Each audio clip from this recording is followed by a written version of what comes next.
I didn't think about this, that our since we smoke outside, of course, when it's really cold, the fat wants to, the grease doesn't want to drain out the pipe because it's frozen. Yeah. So I was out there with a hair dryer and like just anything I could just like get in there. And I'm like, it's like 3:30 in the morning. I'm just like with a hair dryer. See, we're rolling, so I'm going to leave that in because I think that's hilarious. Welcome back to the tasting room. Chris Emmons in the house from Oakhart BBQ. You can see right here. We're alley neighbors. They're just down the alley from the Grass Fire headquarters over here. How are you, man? Doing great. I didn't know you were a Buffalo Bills fan. I am. Are you a New Yorker? No. Okay. I actually, so I don't know how old you are. I'm 42. I'm 38, so we're close. So we're close. like when starter jackets were like the rage when I was in 7th grade, when I went to get one, all they had was a Buffalo Bills one when I was in 7th grade. And like it was more about the starter jacket than it was about the team. Oh, 100%. I had a LA Rams one. Just because I like the colors. They all looked cool. Yeah. But so like the pullover one? Yep. So I got the Bills one. And then, I mean, I was grew up like an OSU fan, so Thurman Thomas was with the Bills. So I could. That makes sense. I could attach. Makes sense, yeah. And then they were good, but just not good enough for Super Bowl wins. See, I grew up in Dallas, so I apologize because there were a few of those that were our fault. Yeah. For being so young, I remember them very well. Yeah. And so I was a Bills fan since then. So we had the rough years and coming out of the darkness. Yeah, no kidding. Josh Allen is on one of my fantasy teams. I love that guy. I wish that I would have been like, when they drafted him, like, oh, I know this is going to work out. But I was like, Yeah. Well, because he was from... Played at Wyoming. Wyoming, that's right. I think that was the only offer he got to play college ball. Yeah. So, like, that's it. A bunch of people missed on that. Yeah, and, you know, at the time, everyone was like, oh, Josh Rosen's a better draft pick than Josh Allen. I mean, now we see he's been on 17. Right, that did not pan out well, that hot take. No. Yeah. But I think Josh Allen was perfect for, like, the Buffalo, like, working class. You know, it's cold. Yeah, and everyone's like, it's just blue collar, and he was the right pick. They did the right thing. Barbecue would do well in Buffalo. You would think so. Yeah. Yeah. I think, you know, it's kind of like a seasonal thing around here, but I think it'd be great in the winter. I mean, I think it's great in the winter. See, me too. Adam Green and I had that conversation. I was like, I don't understand. So you're third in the barbecue month as far as the order. So we had Adam was first up. Donnie Teal was last week.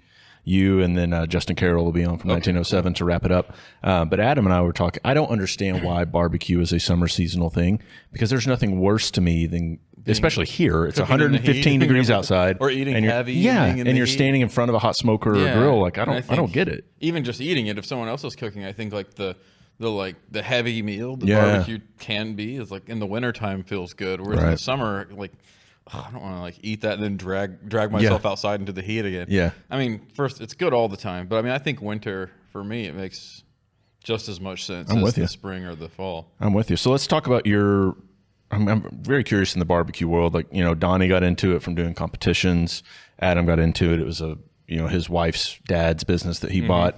How did you get into the barbecue world? Well, both Brian's the other owner. Okay. We've worked in restaurants, whether it be barbecue, pizza, all kinds of stuff our whole lives. We played music. So when we weren't playing music, in the same band together? Restaurants. Yeah. Oh, that's cool. Because restaurants are flexible, so we could do that when we were Let me pause you. What kind of music? It was metal. Okay, metal. For years and years. So turns out it wasn't what I like initially always wanted to play, but it was what I was good at. Now you don't play with Chris from LaSalle's, do you? No. Okay. I don't really play much anymore. I just sleep in between shifts. Fair. But which we'll get to in a minute, your schedule. Yeah. So we worked in restaurants between gigs basically, so it was perfect, flexible schedules and all that.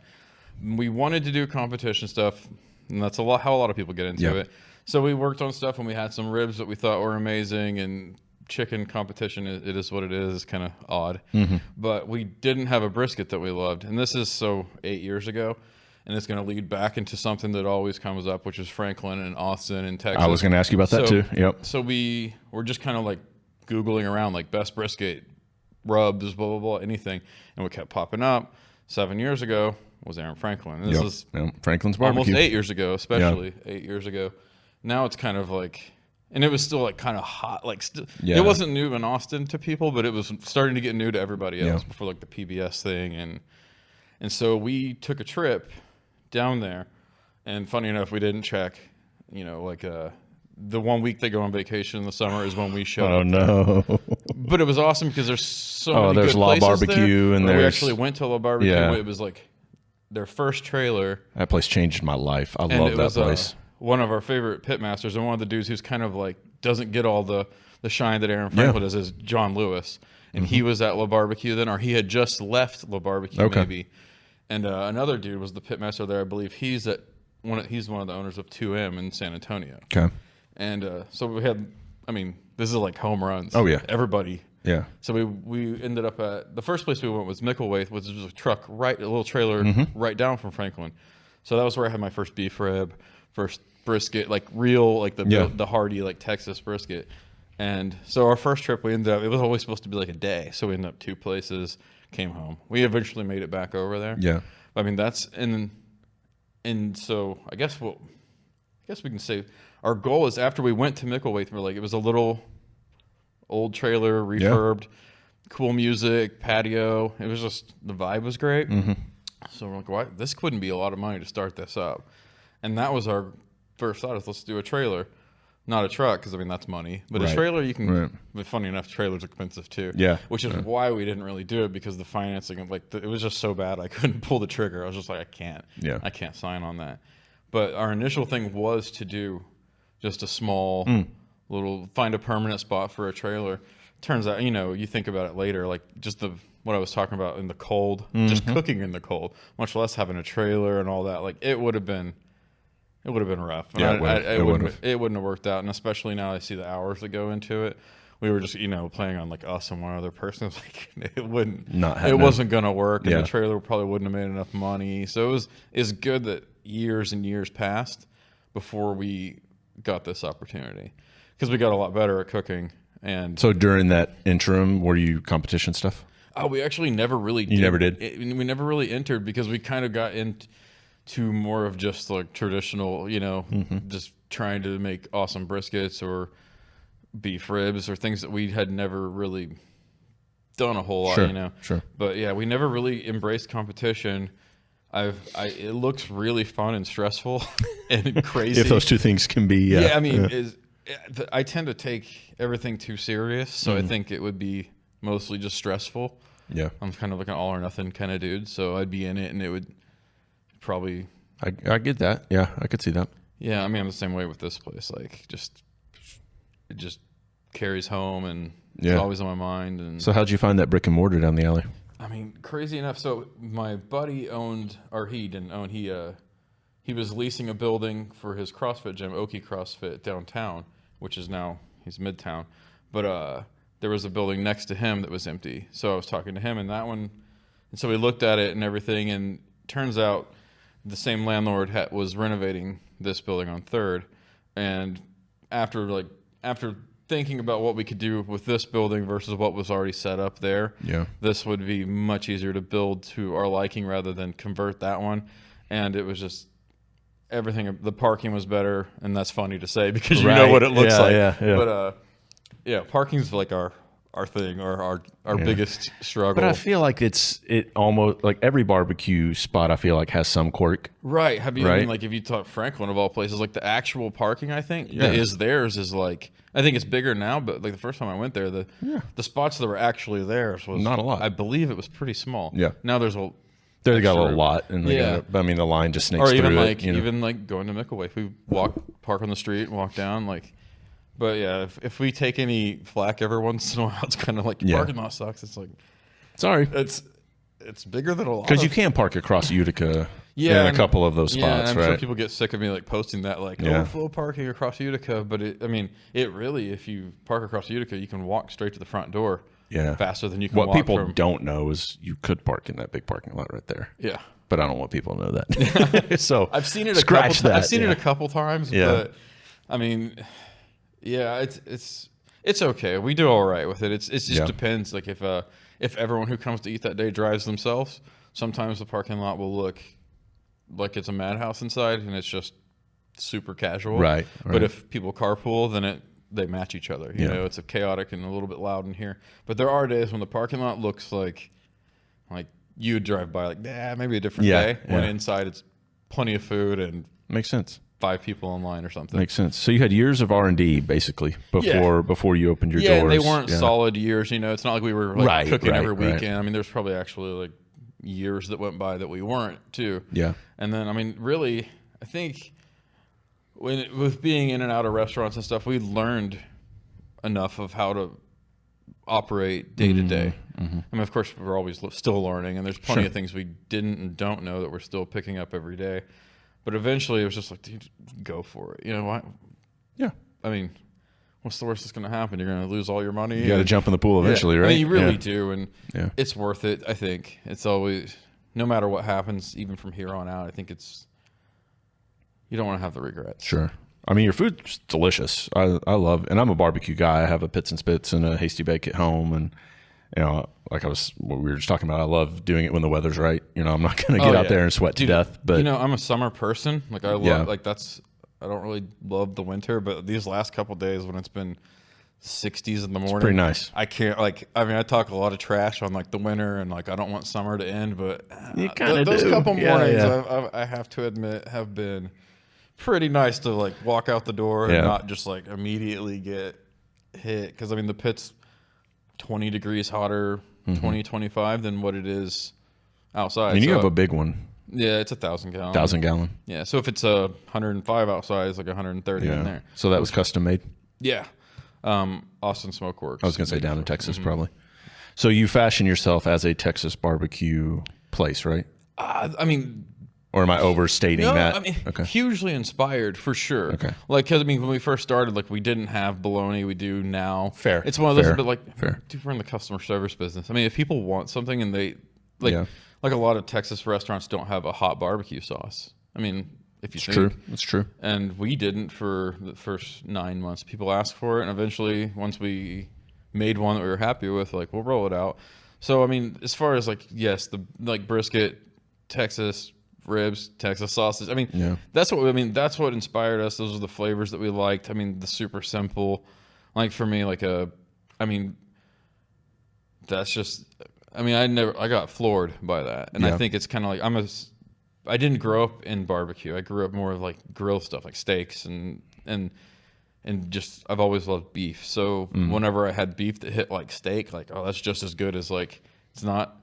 I mean, because brisket, in my mind, growing up, was never that good. It was always from like a crock pot or something that was like heated up in foil properly, or something. Right? Yeah, it didn't have a lot of flavor, and so that was when everything changed. It was like, oh, that's ridiculous.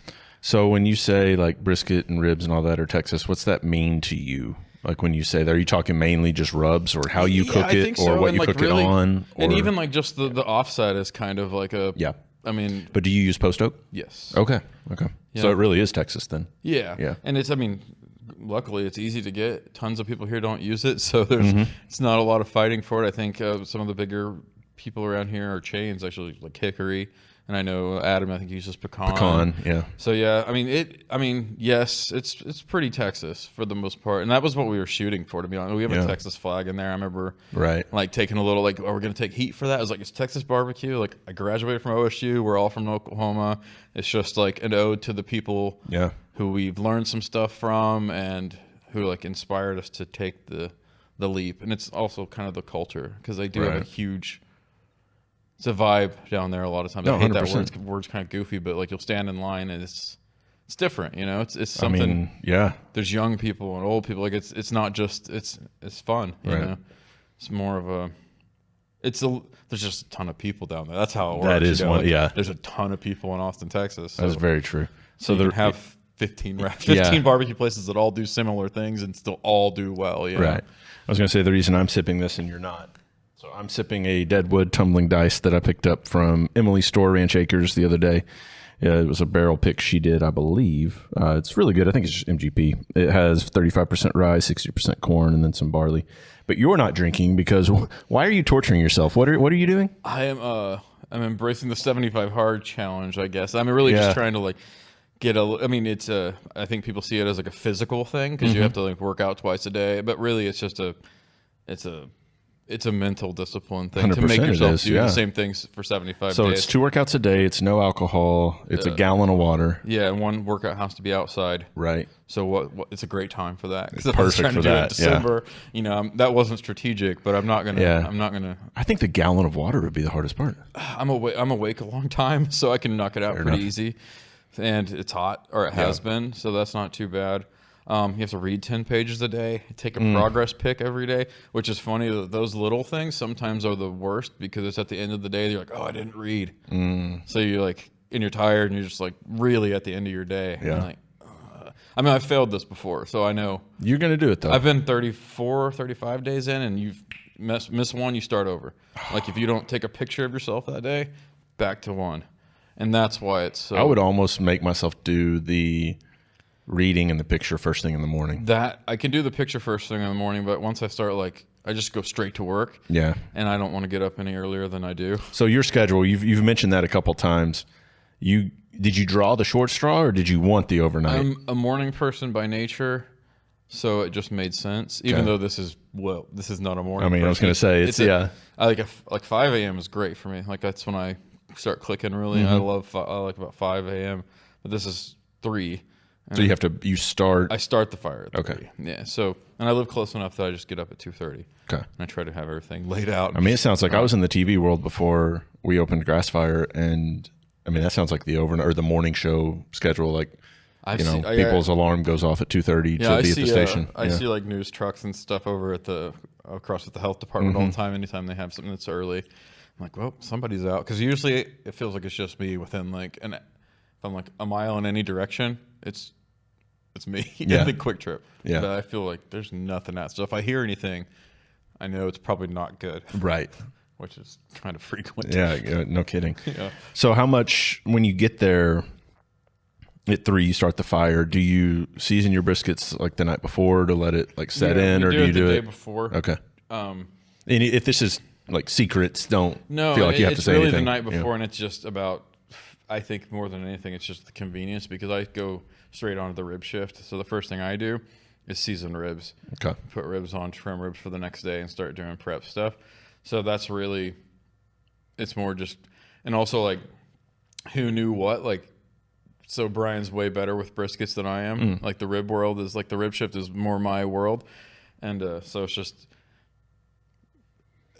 it just fell that way. It works. Kinda. Yeah, it works. It works, and it's been that way since the beginning. And it just, I can't imagine doing it different. Although that's probably bad. We should. We're gonna play with some stuff. I might be training someone to take part of my shift. No kidding. Yeah, that's when you've made it. When you can sleep till 7. Or would that be the trim, or would that be starting it? Starting the fire. Yeah. And I'd probably still, like I said, I'll get up at 5. I'd still come in pretty early. Yeah. And I mean, I feel like it'd be months and months before I'd let somebody on their own. Makes sense. Because it's so precious. If you fuck it up, I mean, it's like. Oh, I mean, that's the thing about the 3 a.m. thing is like, I mean, if you're an hour late, you're screwed. Yeah. Like I'd probably be waking up at 3 just checking the camera to make sure they were there. Right, like if they're not, because I just have to haul ass. Because I mean, actually, we could probably do 4 on a good day when it's warm outside. There's no problems. Nothing happens. You can do it, but we always build in, as you should, a little time for things to go wrong, like having to defrost the smoker or anything. Like come in, the power's not working. I mean, we've had that a couple times, or someone broke the thing outside and shut our power off. We've had the same thing. Yeah. We got spray painted on yesterday. We've had a couple that's windows cool. busted out. And then when the windows get busted out, of course, the alarm company calls, and it's always around 1. So it's like, I just went to bed or whatever. Like, right. It is what it is. And I mean, I've seen like some places have boarded up and just so it doesn't happen. Like the emptier buildings, and Taco Mayo's had boards on their windows for. They really have. Like I've noticed that. Yeah. And those got knocked out, I think, and they just like. Is that why? Put the boards up there and spray painted like open. Like we're still open. Yeah, like still open, just plywood on the walls. But yeah, and the spray paint wasn't too bad. It wasn't.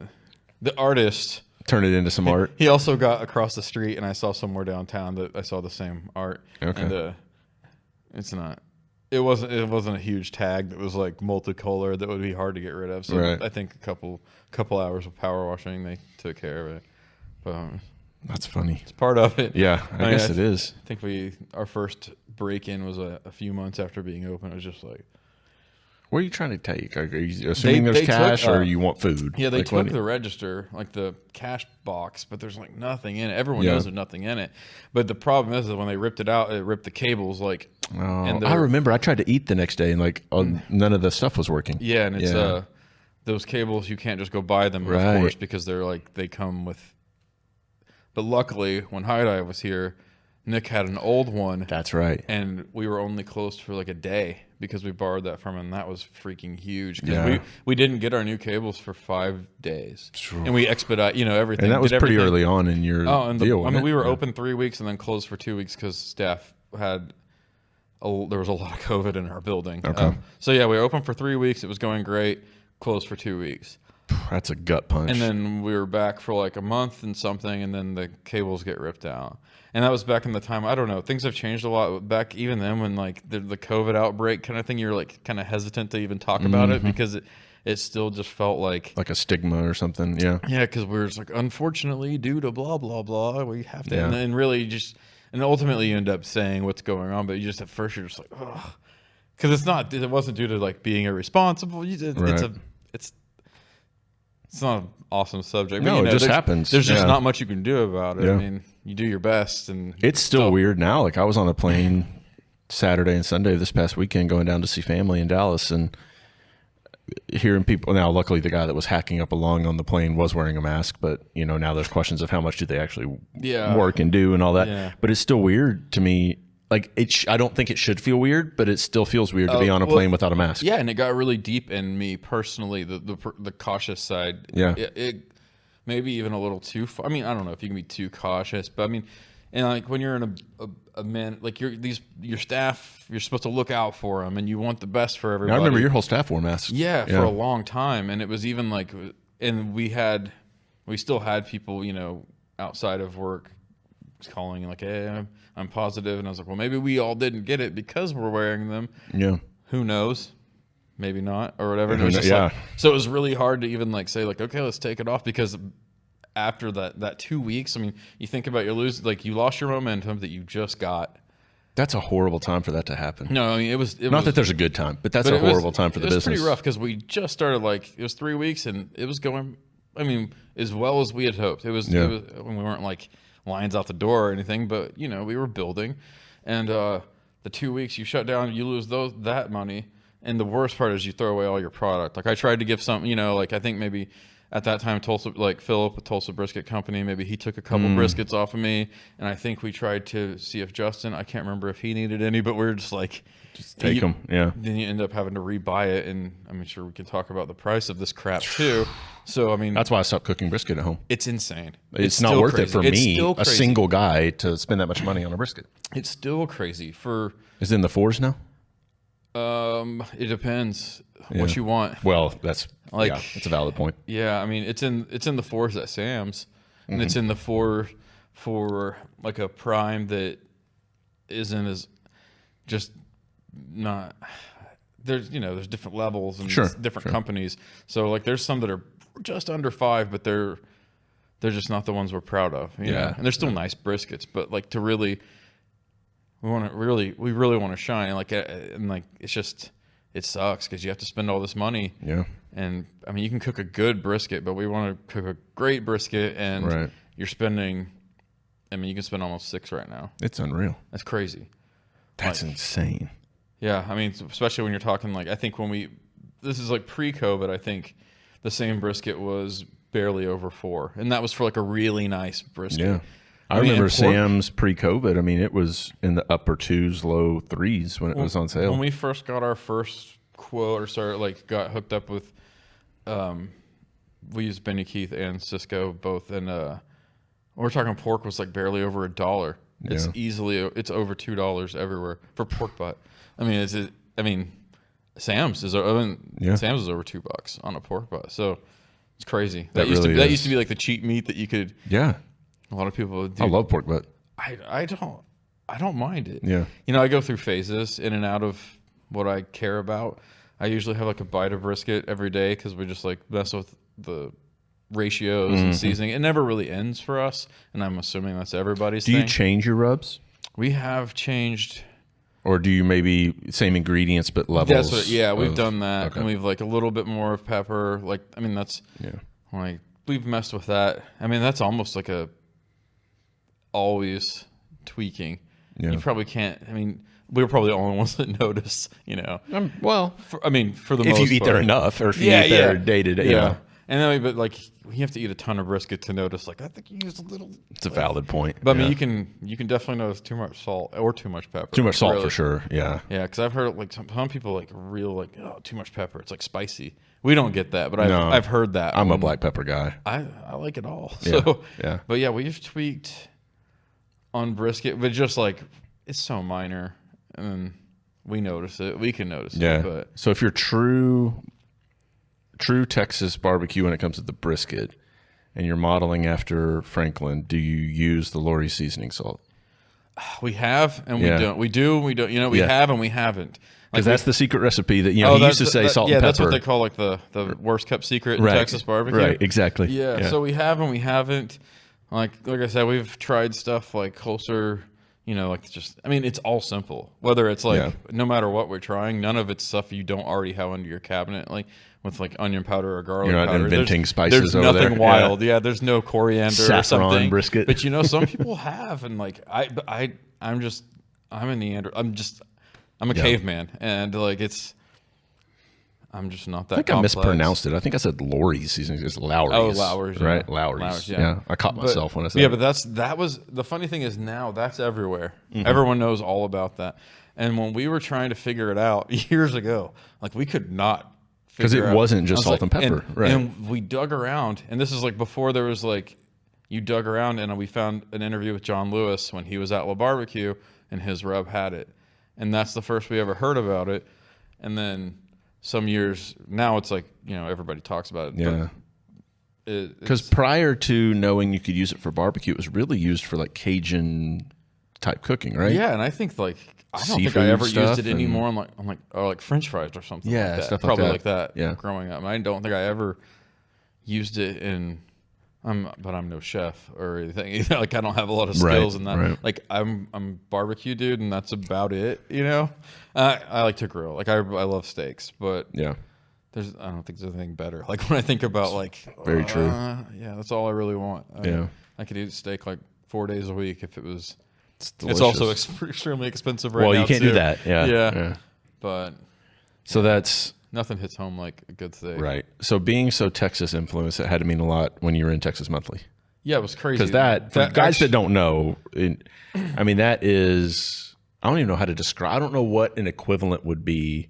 It's anywhere else in the country, really. And I don't really think it's hard to explain to somebody like what a heavy hit that is. It's like massive. It's huge. Like Daniel Vaughn is like huge. I mean, like, there's no one like him anywhere. The rights.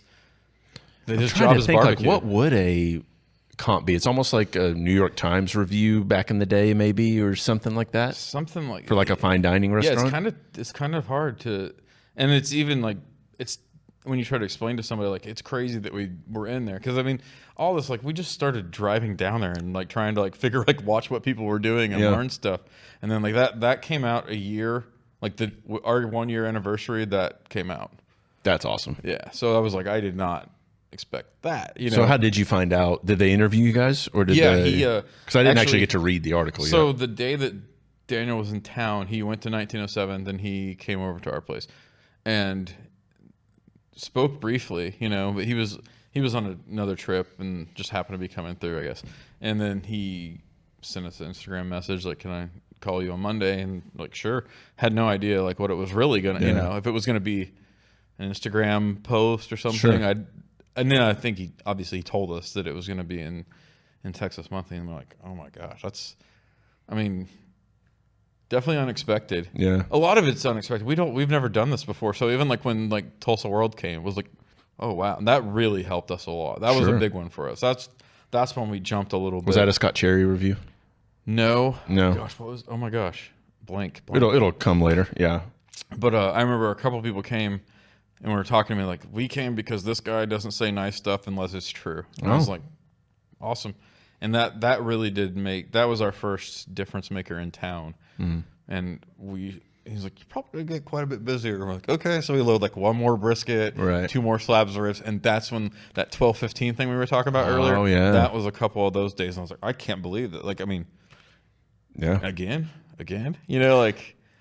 That's the crazy thing to me about the barbecue world is, I mean, Donnie does the same thing. I think everyone kind of does the same thing because barbecue is such a, you need to have it hot and fresh to an extent. Like it can be in the warmer for a little bit, but like, you know, you cook what you have and you're out when you don't have any more. I think that's one of the things, like, I mean, we always like try to like make sure we credit Burnco with stuff around Tulsa. Like, right. That's what made, I mean, they have plenty of things that made them unique, but that's one of the things that was great was like fresh. Yep. It wasn't from yesterday. And I mean, and I see why people like meat's expensive. I understand why someone wants to serve that. We call it day 2Q. And like, we obviously don't. And that hurts sometimes when you have to toss. I mean, because you can only eat so much of it. You're tired of it. Give it to staff. Well, now instead of tossing it, just come right down the alley. It's more rare these days because we're getting a little better and like we're not, you know, we don't have too many. So like, but I mean, last Friday it was like we had a huge Tuesday and a chill Friday. I realized that because I left down the alleyway and it was Friday at like 1:30 and the parking lot was. It's just really hard. Who knows? Yeah. So we try to just update like Instagram stories, like, hey, it's Friday at noon and we have brisket bunch and of mac stuff. and cheese. Yeah. And like it usually by 12:30 on a Friday, you don't have mac and cheese for sure. And I mean brisket we usually hold on to for quite a while. We have it. We make a lot. Or compared to other stuff. How did you decide what your sides were going to be? Because you have grits, you have the slaw and beans, you have mac and cheese. So yeah, we have the traditionals like the beans, the mac and cheese, or the beans and potato salad, slaw, which you kind of just have. Cheese grits get me every time. Cheese grits is like that's the one. Oof. Actually, when we went to Micklethwait, that very first place we went, they had jalapeno cheese grits, and I was like, oh, that sounds awesome. It was. And then we were gonna do that, and then we kind of went. You know, we took the jalapenos out just to be more approachable to more people. We were gonna even have like on the side you can throw them in if you'd like, but that was just inspired by how great those were. So good. I mean, that was the best side that I'd had in a long time. It's really that's a comfort food within barbecue. Like, is it to me? Okay. I mean, that's like cheese grits is like kind of like a wintry. You know, 100%. That'd be great when it's like kind of chilly outside. Yeah, but. This is going to sound so stupid. I'm so excited for talking about sides. So I don't know if you've had Justin's collard greens. I haven't. Fucking hell, dude. I'm excited that it's now that season. Getting there. Yeah. Like it makes me happy. Like I had it for the first time. My old neighbors that lived across the street had them cater or like, you know, got the Thanksgiving stuff to go. And there's this huge thing of it. And I messaged him at the table. I was like, hey, dude, like, what is this? And what I love about the barbecue community, and if you've listened to all these, I've said it to everyone, is how approachable everyone is and how open with, like, what you would consider secrets. He just sent me his recipe for the collard greens. And maybe it's because I don't have a restaurant and I'm not competition, but it's like, you know, thank you. Like, that's fantastic. I mean, I think, like, everyone keeps a little bit. Yeah, probably. Tiny bit. You have to, Everyone right? keeps a little bit in their pocket that they don't talk about, but I think we could all probably guess what we're each doing. But I mean, the community thing is really huge. Like speaking of Adam and Justin, I mean, our first day Adam was there, brought us a bottle. I mean, oh, that's awesome. And then we've had to borrow wood from Justin. He's had to grab some from us before. Yeah. I mean, it really is like everyone. We root for each other, you know. Yeah. And I mean, as much as like we all want to stay afloat, but at the same time, like, I mean, I think we help each other in a way too. Yeah. I mean, so you and Justin were in the Texas Monthly, right? 1907 was in there as well. Yeah. I asked Adam this, and I didn't get the answer I was looking for, so I'm going to ask you. We'll see. Let's just take Tulsa for instance.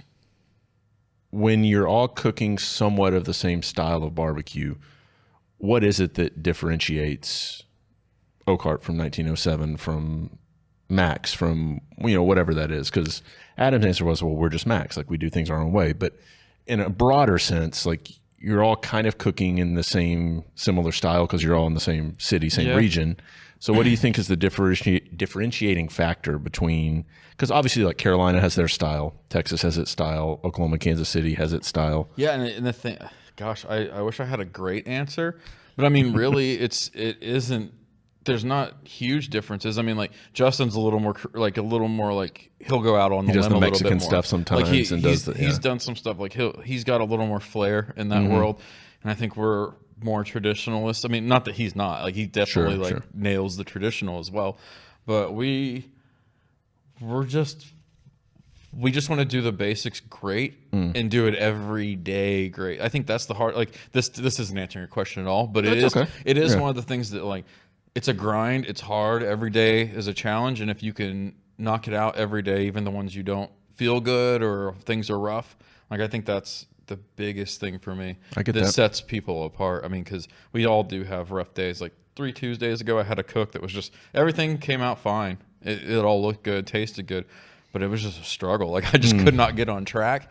And it's like, I think those are the days that you have to prove that you're a good barbecue cook, or that you care enough to like keep fighting through. Yeah. And I don't know how to describe it. You're just off time. Like stuff's just not falling right. And it's all like, time to wrap this, time to do this. It's all hitting at once. And your phone, like I'm answering emails about caterers. Like you know, like you got to be a multitasker. We're a very small team.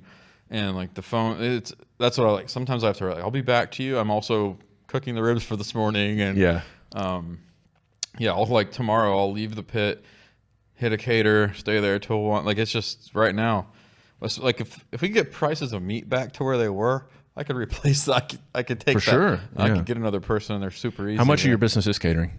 It's growing. Is for it? Sure. Yeah. It really wasn't a lot for quite some time, but now it's getting to be. It's getting to be more substantial. That's awesome. And I know this holiday season probably will. Like last holiday season, we weren't really known. Last December, like, and that's the big month. And now we've had enough exposure now that I think this will be a pretty good one. And I love doing it. Stresses me out because that's who I am. Do you also serve it when you're there? It just depends. Yeah. But I'm by nature a ball of stress when it comes to like I want it to be great, you know. Like so I'm like driving there, even though I've checked the checklist twice. Like, oh god, what did I forget? Yeah, you have and that feeling. I know I've checked it all, and I'm just like until I get there and stop, I'm just like, and then it's just who I am, unfortunately. Yeah, but it's the reason they're not screwed up because that's sure. It's good and bad, you know. I think the reason I keep asking that question to everyone about what sets it apart is, well, it's twofold. In the production world, like you almost have to have a differentiator because nowadays with iPhones being as fancy as they are, everybody feels like they can shoot their own video, right? And it's like, well, you can shoot video, yes, but we can do X, Y, Z. And like this is now becoming a virtual production studio. We'll be the first one in Oklahoma that's like fully virtual. So that's a point of differentiation. So I feel like I live in that world of like what sets me apart from my competition. But also I want someone to tell me it's the sides. It can be the size because I think between us and Justin, we have similar. We both do cheese grits. I don't remember his beans. Oh, I do. We do the similar, but they're different. Like if I remember his, were a little more peppery. I think so. So we do. It's all like anything. It's all in the same realm, right? With a little bit more of this. A little. I mean, the thing is like you can go. We've had enough brisket in Texas to know like. We can go to 5 different places and be like, theirs was a little more, and this is a little more like that, and this cook was a little better, and this most people wouldn't, that is true that like the average person who hasn't eaten 200 briskets or something, but I can pick it out. You can tell. I can tell sometimes, not always. For the longest time, I could tell there was something I didn't know what it was, and that was Lowry's all those years. Yeah. But I mean. I get how it would seem similar to somebody who you side by side them. Yeah. But I mean, obviously I could tell, like say Justin's brisket, our brisket side by side, I could taste the difference big time, but I could see how someone wouldn't at the same time. Even if it isn't side by side, do you think you could have yours and then drive down to 1907 and have theirs and taste, or does it almost need to be side by side? I think I would notice the difference. Okay. But I should. You should. I'm around it's your it baby, right? Day. It's your thing. Yeah. But then again, this is another problem with just working and sleeping is I haven't had any of Justin's food in like quite some time. I was going to ask, do you eat barbecue? Like if it's not I want at other work. people's barbecue, Yeah, I'd be into it. I just don't because right now, I mean, I don't want to sound like I work all day every day, but it kind of sounds like it. We don't work Sundays at all. Well, that's fair. So it's just that's kind of like catch up on. And then you life. prep Monday for Tuesday. Yeah, and we're cooking Monday. I mean, Sunday is kind of like do your laundry and clean up all the messes from the week But I mean, I would, and as we get more time, I totally plan. I haven't been out to butcher in 1,000 years. I want to go to Edgecraft in Oklahoma City. I want to go there too. All of them, all these things are on my list. I just need a little more time. Yeah. I mean, I'd even like to go back to like DFW. There's it's crazy. Like that's the hot spot. It's blowing up. It used to be Austin, and now you don't have to go that far anymore. Yeah. I mean, you don't even here. You can come here, or you can go to Mother Road or whatever. But now, I mean, for the longest time, we drove to Austin. Now it's just like stop in Dallas, and you're good. There's plenty of awesome barbecue. Really good barbecue in Dallas. Tons. I had some of it this weekend. I know it's towards the end of your day, so I'll ask you a few more questions, let you get out of here and go get some rest. I'm kind of awake. Kind of going. I'm okay. So I would take it that by what you said about Franklin, that you're a fan of his. I was going to ask, how do you think, like, his influence on barbecue? Is it a good thing?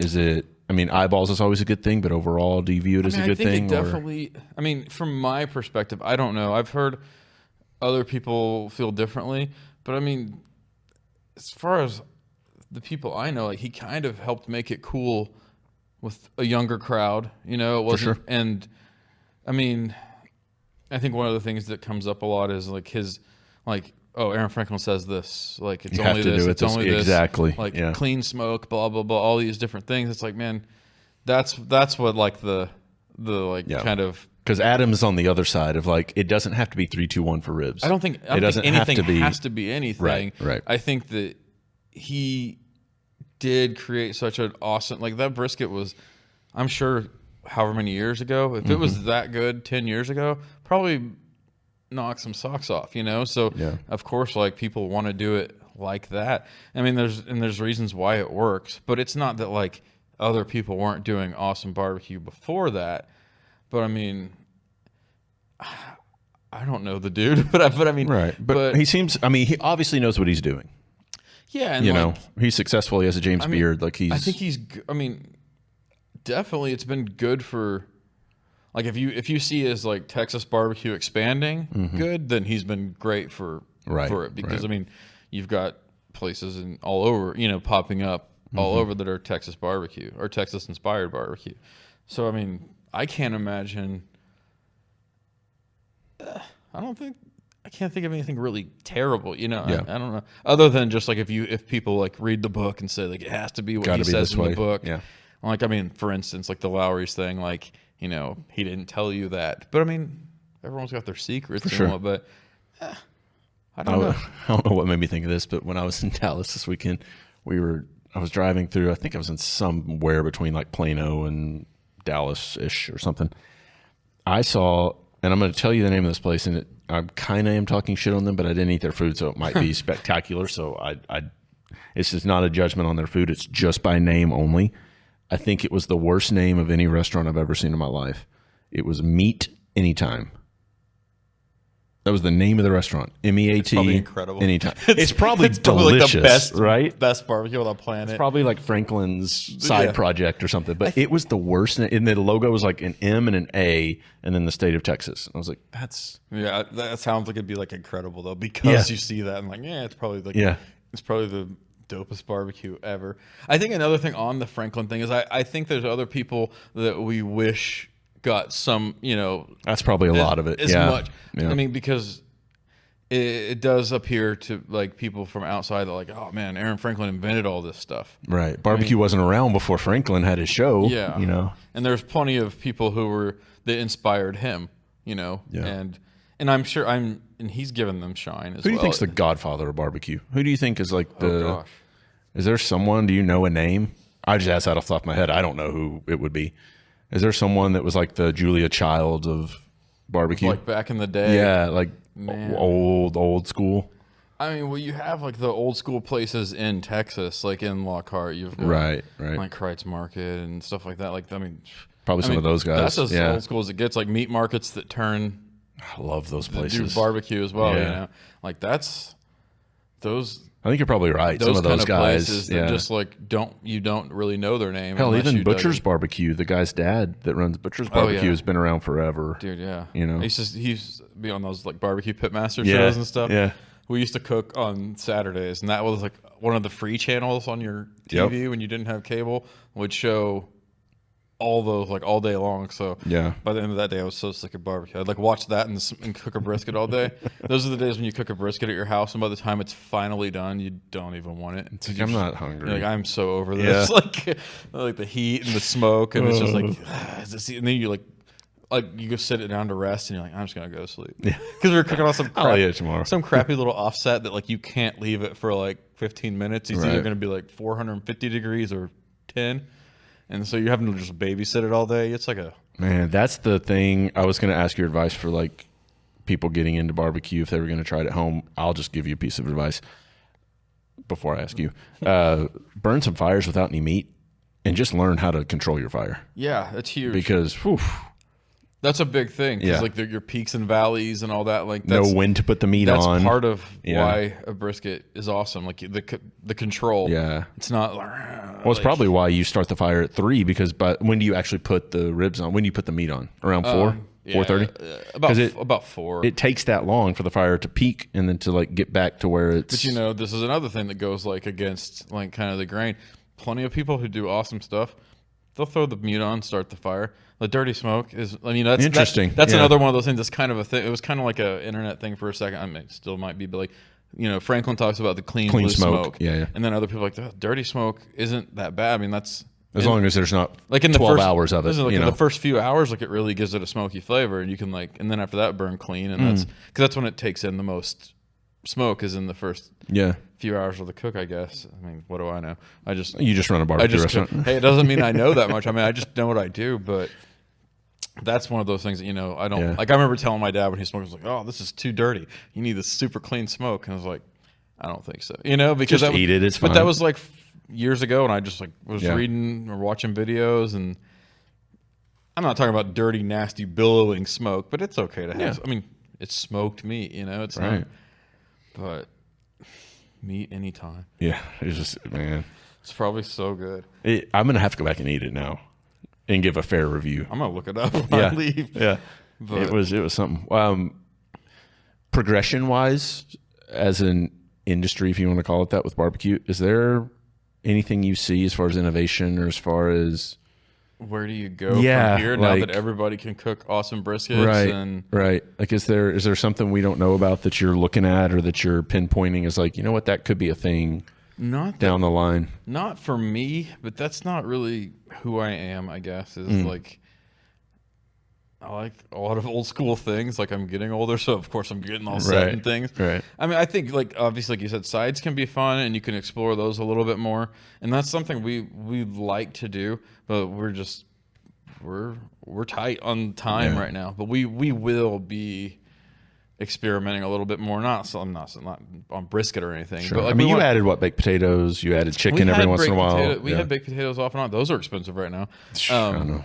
I love baked potatoes. We were waiting for I'll do it again once it cools off, but it's hard to sell. Like it's a hard sell when it's 100 outside. Yeah, it is. But we've played with some stuff here and there, and like we've always talked about brisket chili pie forever and ever, and just haven't done it yet. Delicious. We were gonna do a brisket meatloaf last winter. All these things like a smoked meatloaf, and so would that be you grind the brisket and then make the meatloaf out of it? Yeah, because you couldn't keep it as like a no. Yeah, it'd just be ground brisket. Okay, but will you smoke it and like get a bark on it like a brisket? Yeah, that's what I do with my chili. It's not brisket meat, but I get ground beef and I make the chili, keep the meat out, put the chili on the smoker, grate, and the meat on top, and smoke it and let it drip down. Oh boy, dude, we wind up with we have so much beef trim, it's just out of hand. Yeah. So we really need. That's why we're like always trying to think of something we could do with it. Like, gosh, it piles up. You ever thought about? Well, I mean, I know Justin does hamburgers. You ever thought about using some of it for burgers? We've done burgers. Oh, I missed that. Okay. Not in quite a while, but we've done them, and it seems like one of those things. Sometimes like people are there to eat ribs, they're there to eat briskets. Fair. And it's hard to sell a burger on some days. Some days you can. It's like I said, it's so unpredictable anymore. Like some days you have people first 3 in line, like burger, like they came for it, because we'd post up on Instagram or something. Then another day, like you could sell out of everything and still have your burgers chilling. Like it's true. You never know. It's really the only thing you can count on is brisket, rib, sausage. Right. The Trinity or whatever. But yeah, we'll definitely do some more burgers and things like that. Especially, I think as I feel more like playful with stuff when it cools off. In the summer, you're just kind of just. I feel like you're somewhat playful with your sandwiches too, because you have was it the Mac Daddy? Yeah, that it's pretty simple, but it's super gluttonous or whatever. Which is mac and cheese on brisket, right? And sauce, yeah. And then we have one that's like kind of like the more traditional. Everyone's got a sandwich with coleslaw, but except for ours is all beef based. So it's beef sausage with brisket and coleslaw and sauce and pickles. But a lot, it's not a pork and slaw. Yeah. But and of course you can kind of make up whatever you want if you got ideas. I have a go-to sandwich order there. I think every time I come, I get a 2-meat sandwich. Usually, I cook a lot of pork butts, so I try to order what I don't cook, right? So I get brisket and turkey. I love your turkey. So I get brisket and turkey. I've heard that turkey is going to be almost like impossible don't tell to me. get around Thanksgiving. I mean, like for everyone. Jeez. It's getting, because they had the flu a little while ago with the chickens, and I heard like turkey's going to be low. Uh-oh. Yeah. Get them now. Yeah. But I love your 2-meat. I pull the brisket off. I eat a turkey sandwich with a side of grits, and I save the brisket for dinner, and then I make a baked potato, and I just make 2 meals out of it. I love it. That's my go-to order. I'm gonna start just making one that's like bologna with cheese and smashed baked lays on, or smashed lays like a 6th grade sandwich or something. Yeah, and just put that on the white menu, bread. and just like get your and put it in a brown bag. Like, there you go. I love that. Take this off to school. I love that because like sometimes you just do random things because you're just like, I don't want any of this because it's just you see it every day.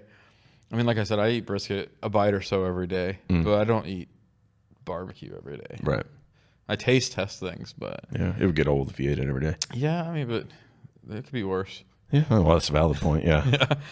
Yeah. All right, 2 more questions. I'll let you go. Best bite of barbecue you've ever had? What would you say? Everyone does this, right? They all do the deep breath. It's like, oh man.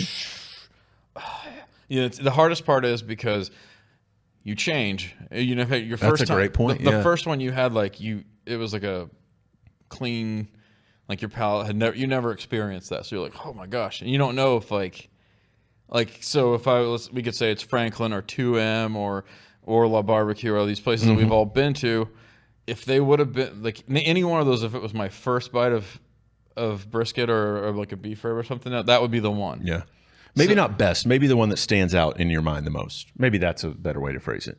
For whatever reason, could have been company, could have been. Yeah, this is another thing that goes back to why we were so inspired by Texas barbecues. Everyone was so great. Like everywhere you went, consistency, awesome. Like you could tell everyone was really committed. Yeah. I mean, man, one of the best bites of brisket I've had was at 2M in San Antonio. I mean, and everyone's gonna say Franklin. I've had Franklin hit pretty hard. Yeah. Like it was pretty. I've waited in that line. Pretty freaking good. It's good. And I don't know if it was because you were in line for 3 hours that it hit so hard. Right. But I mean, there's a reason it blew up like that, and it's not just hype. Right. I mean, there has to be the basis for the hype to build upon. Because at one point it was all people from Austin, but now it's like people all over the world. Like literally, people all over the world are in line with you. Have you seen a bump from the Texas Monthly yet? From people coming up from different. We did it at the beginning. The bumps don't last that long. Like they kind of like hit real fast, and then you get a little more consistent. Yeah. But every time something happens, you get a little bit of a bump from it. But as we're, like the Tulsa World one was huge because it was our first one. Right. So there's all these people that never heard of you, and it was like bang. And now they'll happen, and it's just not going to affect you as hard because I guess more people already know about you. But it's a good point. The best bite, man. Gosh, dude, that's so tough. It's tough. Nobody can answer. Like that's tough. Because I mean, the first place we went, like I said, was Mickleway, and having the jalapeno cheese grits, a beef rib, brisket. We had like an all beef sausage, I think, or maybe I can't remember that, but it was all. Yeah. Well, this might be easier to answer. Last question: the worst bite of barbecue you've ever had? Gosh, and I did hear what Adam said, and I'm gonna. Do you think it's the same place? I think it might be exactly the same place. Do you want to say the name of the place? Because he didn't. Okay. I can't because I just can't. What about it was so bad? If it was you both just bland. say that, it was like it felt like the meat was just thrown on take it out of the package, throw it on a smoker. Didn't taste seasoned or maybe even. I mean, because you can cook on a rotisserie smoker with no wood. I mean, it's going to heat up. Right. I don't know. I mean, gosh, that sucks to say that.